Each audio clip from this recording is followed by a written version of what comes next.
جہاں پنجاب حکومت کے دوران سروس انتقال کرنے والے سرکاری ملازمین کے لواحقین کو ملنے والی مراعات میں اضافہ کا فیصلہ۔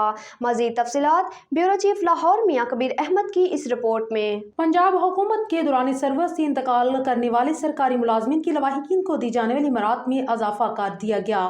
رپورٹ کے مطابق دوران سروس انتقال کرنے والے سرکاری آفیسر و ملازم کے بچوں کو دی جانے والی سہولیت میں بھی اضافہ کر دیا گیا۔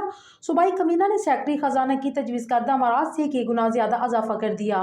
گریڈ 1 سے 4 کے ملازمین کے لواحقین کو اب 16 نہیں 30 لاکھ روپے گرانٹ ملے گی۔ گریڈ 5 سے 10 کے ملازمین کے لواحقین کو 19 نہیں بلکہ 35 لاکھ کی گرانٹ ملے گی۔ 11 سے 15 والوں کو 22 لاکھ کی بجائے 40 لاکھ کی امدادی رقم ملے گی۔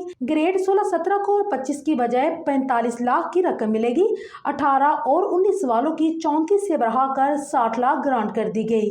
گریڈ 20 اور زائد کو 40 لاکھ کی بجائے 70 لاکھ روپے کی گرانٹ ملے گی۔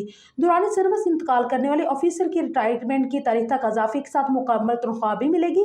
بچوں کے تعلیمی اخراجات بینوٹ فنڈ کی جگہ اب 3 بچوں کی واجبات سرکار ادا کرے گی۔ انتقال کرنے والے ملازمین کی بیوہ یا بچے کو گریڈ 1 سے 11 تک کانٹریکٹ نہیں بلکہ ریگولر ملازم دی جائے گی۔